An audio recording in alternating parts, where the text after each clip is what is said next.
This boy let the wolf bite his arm. When his uncle saw this, he rushed out with a gun to save him, but the boy yells at his uncle to put the gun away, because he was just playing with the wolf. Then they ran up the hill together. The wolf was running fast. It disappeared into the trees. While the boy was looking for it, a brown bear suddenly stood up. The boy ran away. He went over the hill. A pile of wood appeared in front of him. The boy dug into it. The bear's head was too big for it, so he stood up and put his hand in the log and scratched the boy's arm. The wolf realized the boy was in danger and came out. It attracts the bear's attention, but the wolf bared his teeth. He is not afraid of the bear, which is bigger than he is, and the bear is intimidated by him, turned away and gave up the chase. The boy climbed safely out of the stake and found the wolf standing by the river, so he took out a piece of jerky to thank him. Not long before Jack was set to leave this place to seek his fortune elsewhere, he found White Fang standing alone by the riverbank, gazing solemnly into the distance. As a gesture of gratitude for White Fang saving his life, Jack left a piece of jerky for him, saying, "I won't forget you." Yet White Fang barely reacted, turning his head away with an air of indifference. Dejected, Jack boarded his boat and departed. Halfway through the journey, he looked up and was startled to see White Fang climbing to a higher vantage point to watch him leave. In that moment, White Fang felt a deep, inexplicable bond with Jack. Beyond his mother, no one had ever cared for him with such genuine affection. After Jack left, White Fang's life returned to its usual routine. One day, the chief tasked White Fang with pulling a sled loaded with furs into town for sale. Upon arrival, White Fang obediently lay outside the building, waiting. During this time, 3 thugs, accompanied by a vicious dog, came along and decided to provoke a confrontation. Seeing White Fang alone, they unleashed their dog, which charged at him. Contrary to the thugs' expectations, the seemingly subdued White Fang only 3 seconds to thoroughly thrash the attacking dog, which attempted to flee but was caught by the tail. Just as White Fang was getting serious, the vicious dog surrendered, rolling over to expose its belly in defeat. The leader of the thugs, far from being upset, was actually thrilled by White Fang's prowess and declared his intent to own such a formidable wolf. The thugs approached White Fang, brandishing sticks, but the chief, hearing the commotion, arrived just in time. He calmed White Fang with a gesture and then hurriedly apologized to the thugs. Furthermore, the chief offered a prime piece of fur in hopes of appeasing them. However, the thug leader was not satisfied. He threatened the chief, saying, "An Indian walking a wolf through town without a leash? Today, you either leave the wolf or go to jail." Faced with the arrogant and domineering colonizers, the chief, despite his reluctance, felt he had no choice but to agree. Soon after being taken by the thugs, White Fang found himself thrust into a dog-fighting ring. The noisy crowd surrounding the pit made him incredibly anxious, but he had no way out as his opponent charged at him. White Fang was reluctant to engage in combat with another of his kind, consistently dodging and retreating, but the aggressive black dog relentlessly pushed him into a corner. In a desperate act of self-defense, White Fang instinctively struck back, critically injuring the black dog with a single bite, stunned by his own actions. White Fang looked down at the black dog lying defeated and felt a deep sense of guilt. The thug leader, however, was indifferent to White Fang's turmoil. He had just won a significant amount of money and was ecstatic. His minions dragged White Fang away, preparing him for the next fight. From then on, White Fang became a money-making tool for the thugs. To avoid beatings, he numbly stepped into the pit time and again, struggling to survive in brutal bouts that made his owner rich. Despite his unmatched prowess, White Fang never received the treatment a champion deserved. He was confined daily to a narrow cage, and the thug leader would often torment him with cruel methods to foster his ferocity. Each night, White Fang would curl up quietly on the ground, a part of him forever altered by the harsh realities of his existence. On that day, the thug leader arranged another match for White Fang, this time against a small yet fierce fighting dog. Despite its diminutive size, this dog was vicious and nearly killed White Fang. The battle commenced with the fighting dog aggressively launching attacks, but White Fang, calm and collected, used his size advantage to easily deflect the assaults. White Fang never anticipated that this opponent was unlike any he had faced before, trained specifically to be a killer among its kind. Just when White Fang thought the dog would concede, it seized an unguarded moment to clamp down viciously on his neck, refusing to let go. Within seconds, White Fang was pinned to the ground, gasping for breath. Enraged and frustrated, the thug leader jumped into the pit and started brutally beating White Fang with a cane, berating him as useless.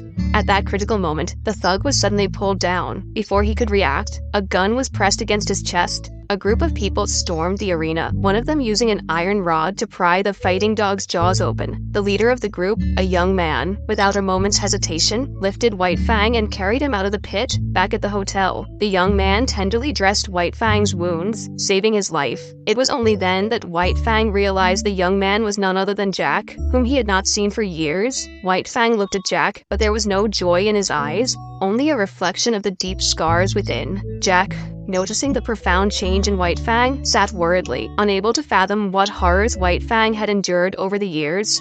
The following day, Jack and his companions constructed a simple stretcher to transport White Fang to a mining area in the outskirts, where the environment was conducive to his recovery. Despite the serene surroundings, White Fang appeared ungrateful. He ignored the food Jack offered and withdrew his leg, growling threateningly when Jack touched him. After some time, White Fang physically recovered, but his psychological wounds remained raw. His experiences with humans, who had treated him merely as a tool, devoid of any genuine connection, had left him deeply scarred. Now, White Fang trusted no one, not even Jack.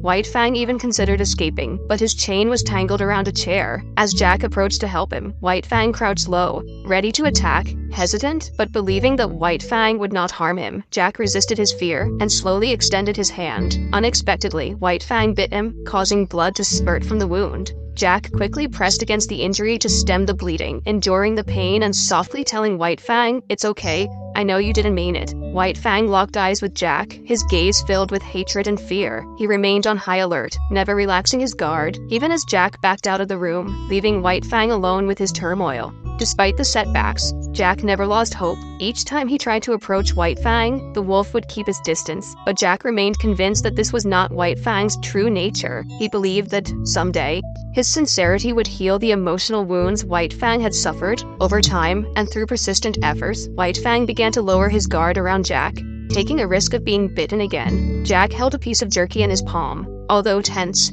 White Fang did not resist this time. As he ate the jerky, he allowed Jack to gently stroke his forehead with his other hand. Feeling the warmth from Jack's touch, White Fang finally relaxed his defenses. This was the first time he felt genuine warmth from a human, and the first time he showed affection towards one voluntarily. Sometimes, White Fang would accompany Jack into the mine to help transport soil. With White Fang's help, their gold mining efforts became much more efficient. One day, as usual, White Fang followed Jack into the mine. Suddenly, Jack's companions outside sensed something was wrong. Just as one turned his head, the mine collapsed in a cloud of dust and debris. Panicked, they rushed to rescue Jack, but found the passage blocked by earth.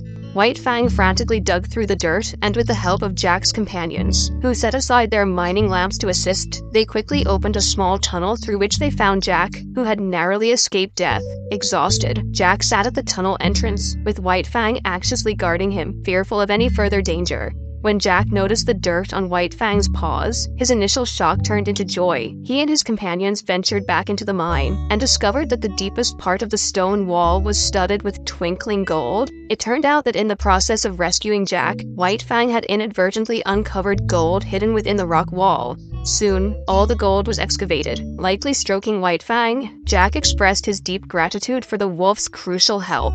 However, joy soon turned to sorrow. While Jack and White Fang were in town selling the gold, White Fang furrowed his brow, sensing danger. The next morning, while Jack and his companions were sleeping, a torch was suddenly thrown through the window, and soon a fierce fire engulfed the outside of the house. A thug leader, bearing a grudge, lay in ambush, intent on making Jack and White Fang pay. As thick smoke began to fill the room, the thugs rushed forward. The leader, a burly man with a large beard, kicked open the door, only to be surprised as White Fang, fearless of the flames, charged out and knocked him to the ground, leaving him dazed. The leader panicked, firing his gun only to hit the empty air. Seeing his enemy, rage ignited in White Fang's eyes. He sprinted, crossing a small creek and catching the leader off guard with a powerful kick. As old grudges came to the fore, White Fang launched a furious attack, biting into the leader's buttocks with vengeance. The leader struggled, but White Fang clamped down on his arm relentlessly. Thanks to White Fang's heroic resistance, the gang was quickly subdued by Jack and his companions and handed over to the police. Soon after, Jack planned to leave for New York to pursue further opportunities. His companions reminded him that they could not take a wolf back to the city. Jack remained silent, while White Fang seemed to sense the impending farewell. Resting his head gently on Jack's lap, his eyes filled with trust and affection. In the evening, Jack took White Fang to the riverside. The scenery was picturesque, but all they could see was each other. After what felt like an eternity, Jack finally mustered the courage to take White Fang out of the forest to the open wilderness. He unfastened White Fang's leash and gently advised, "Take care of yourself." With a deep kiss on White Fang's forehead, Jack stood up, waved his hand, and encouraged White Fang to return to nature. But as Jack turned to leave, White Fang quickly followed. Frustrated and flushed, Jack tried to shoo him away. But no matter what he said or how he scolded, White Fang stood firm, unwilling to depart. It was only when Jack picked up a stick and threatened to hit him that White Fang, frightened, turned and fled. Dropping the stick, Jack felt a profound sense of loss. He started to roam, as if trying to outrun the grief of their parting. 3 days later, Jack arrived at the dock, ready to board the ship and set sail. But just as he was about to step onto the boat, he suddenly stopped. Turning to his companion, he said, "I can't go now." His companion gave a knowing smile, expressing understanding. As soon as he spoke these words, Jack felt a tremendous weight lift from his shoulders. Smiling, he bid farewell to his companion and turned back along the path he had come. Returning to the mining area, Jack planned to repair the burnt-down cabin. Suddenly, feeling a presence, he looked up and there was White Fang, standing not far away, looking at him with joy.